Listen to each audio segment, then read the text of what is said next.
कल डॉलर जो है वो 19 रुपए महंगा हुआ, लेकिन अभी सुबह एक अच्छी खबर ये भी आई, थोड़ी सी अच्छी खबर मैं इसको कहूँगी, कुछ ज़्यादा अच्छी खबर नहीं है क्योंकि अभी भी महंगाई है और अभी भी डॉलर बुलंद तरीन सतह पर है। आज डॉलर 8 रुपए तकरीबन सस्ता हो गया है। तो इससे लेकिन साथ साथ शुएब हम तब भी देखें तो हुकूमत के जितने भी दावे हैं, जितनी भी कोशिशें हैं, वो हमें जो है वो नाकाम होती दिखाई दे रही है। तमाम पॉलिसीज हमें नाकाम होती दिखाई दे रही है। महंगाई बुलंद तरीन शरह पर इस वक्त मौजूद है। इस वक्त साबिक वज़ीर ख़ज़ाना मिफ्ताह इस्माइल साहब ने हमें ज्वाइन किया, उनसे हम गुफ्तगू करेंगे। गुड मॉर्निंग मिफ्ताह साहब, कैसे हैं आप? Good morning, thank you so much. Miftah साहब, कल का दिन एक ऐसा दिन जिसमें जैसा सबीन ने भी कहा 19 रुपए डॉलर का महंगा होना, और फिर उसके बाद हमने जिस तरह देखा इंटरेस्ट रेट बढ़ाया गया, क्या ये दुरुस्त फैसला था इंटरेस्ट रेट को बढ़ाना इस सिचुएशन में?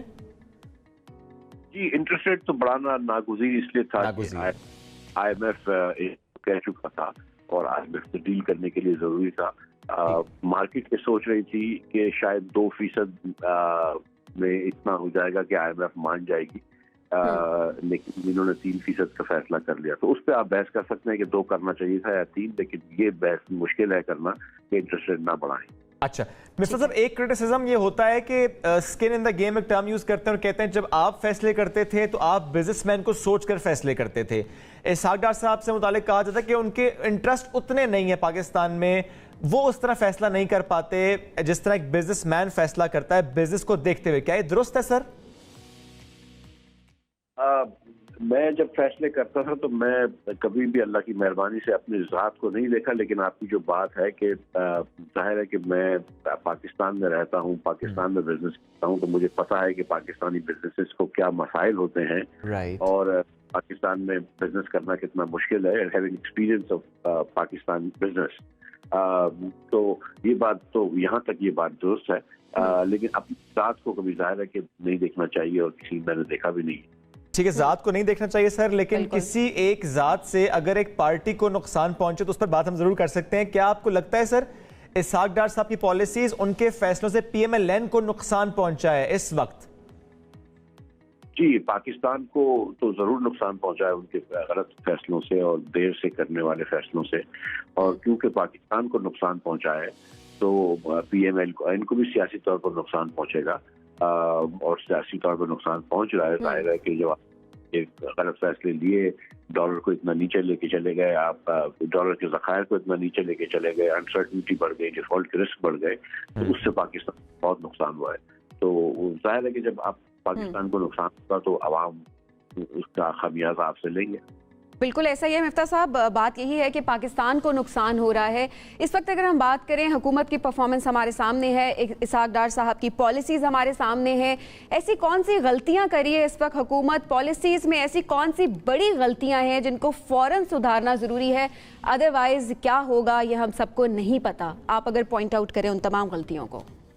देखिए बहन, मैं समझता हूँ कि जो पिछले 1.5 साल में 2 मरतबा इमरान खान साहब की हुकूमत में और 1 मरतबा इस हुकूमत में हमने IMF से किए हुए मुआहदों से पीछे हटे, जिससे हमारी साख खराब होती है। हफीज शेख ने जो मुआहदा किया था उससे पहली मरतबा शौकत तरीन साहब पीछे हटे थे। पिछले साल इन्होंने बजट दिया था, फिर उसके बाद नवंबर में शौकत तरीन ने IMF से फिर से मुआहदा किया। जब उसके पैसे आए फरवरी में तो फिर इन्होंने उस मुआहदे को तोड़ा और पेट्रोल सस्ता कर दिया, जबकि दुनिया में आपको महंगा मिल रहा था पेट्रोल। फिर जब मैं आया मैंने फिर मुआहदा किया और फिर सितंबर में जब उन्होंने पैसे दिए मुझको हटाया, तो फिर इन्होंने जाके वापस उस मुआहदे से पीछे हट गए। जब हम 3 मरतबा किए हुए मुआहदों से पीछे हटते तो IMF जो है वो इस तरह नहीं देखता है कि ये इसहाक डार है या मिफ्ताह इस्माइल है या शौकत तरीन है, वो देखता है पाकिस्तान है।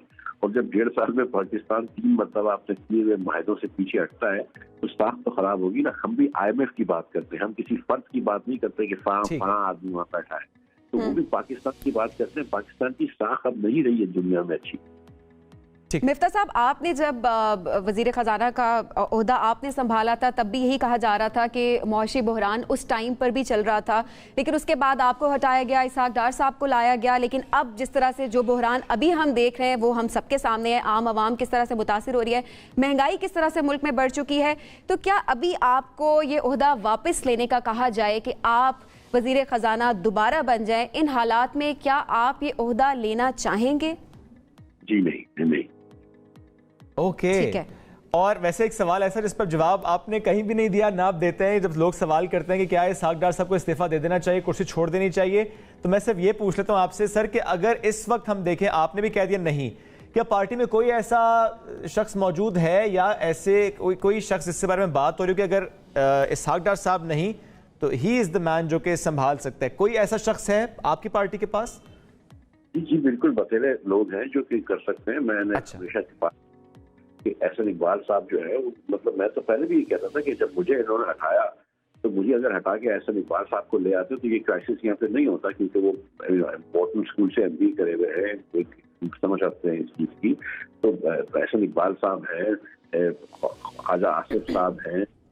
اچھا، یعنی مفتاح صاحب، ملک کے موجودہ حالات میں آپ کو لگتا ہے کہ احسن اقبال صاحب یا خواجہ آصف صاحب اکانومی کو بہتر سمت میں لے کر جا سکتے ہیں، اسحاق ڈار سے بہتر کر سکتے ہیں؟ میں یہ سمجھتا ہوں کہ ڈار صاحب کی کیونکہ کریڈیبلٹی نہیں رہی ہے انٹرنیشنل انسٹیٹیوشنز کے اندر، تو یہ آئی ایم 100% شیور کہ احسن اقبال صاحب جو ہیں وہ بہت اپروپریٹ فائنانس منسٹر. سر تو پھر آپ یہ کہہ سکتے ہیں کہ اسحاق ڈار صاحب کو خود یہ عہدہ چھوڑ دینا چاہیے in the best interest of Pakistan and politics and the party? آپ جانتے ہیں کہ میں اس پر کامنٹ نہیں کرتا ہوں.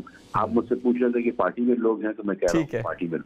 ٹھیک ہے. اچھا مفتاح صاحب، آپ نے اس سے پہلے بھی بتا دیا کہ آپ اس ٹائم پر دوبارہ عہدہ نہیں سنبھالیں گے، لیکن اگر آپ یہ دیکھیں، آپ ہمیشہ ملک کے ساتھ سنسیئر رہے ہیں، ہم نے دیکھا ہے آپ نے ہمیشہ بات بھی کی ہے ملک کے حق میں. اگر ملک کو ابھی ضرورت ہو آپ کی اور آپ کو کہا جائے کہ عوام بھی آپ سے کہہ رہی ہے، حکومت بھی آپ سے کہہ رہی ہے کہ واپس آئیں اور ملک کو ڈیفالٹ سے بچا سکیں، تو کیا آپ تب بھی آپ کا انکار ہی ہوگا؟ میں نہیں سمجھتا کہ میں اس سچویشن میں اچھا کام کر سکوں.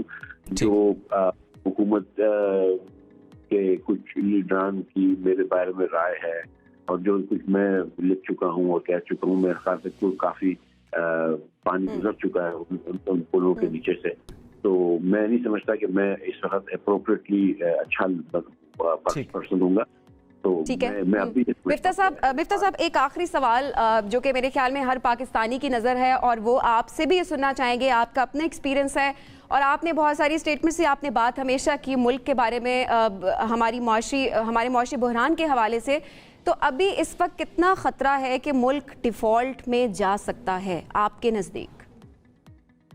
دیکھیے، میں یہ سمجھتا ہوں کہ انشاءاللہ تعالیٰ اگلے چند دنوں میں اب جب حکومت نے یہ فیصلے لیے ہیں، دیر سے لیے ہیں، اس سے تھوڑا سا زیادہ وہ کرنا پڑا، لیکن اب جب یہ فیصلے لیے ہیں اور انشاءاللہ تعالیٰ اگلے 2-4 دنوں میں IMF سے ہمارا ایگریمنٹ ہو جائے گا تو ڈیفالٹ کا خطرہ جو ہے وہ بہت سبسٹینشلی کم ہو جائے گا. کیونکہ دیکھیں اسحاق ڈار صاحب کہتے ہیں ڈیفالٹ نہیں ہے، خواجہ آصف صاحب کہتے ہیں کہ ڈیفالٹ ہے، اور آپ کی رائے بھی یہ لگ رہی ہے کہ ڈیفالٹ کا خطرہ ہے ضرور لیکن ٹل جائے گا. جی انشاءاللہ. تھینک یو سو مچ. مفتاح صاحب ساتھ موجود تھے آپ اور اس سے متعلق ہم سے گفتگو کر رہے تھے. مفتاح صاحب نے کہا جی کہ وہ یہ تو نہیں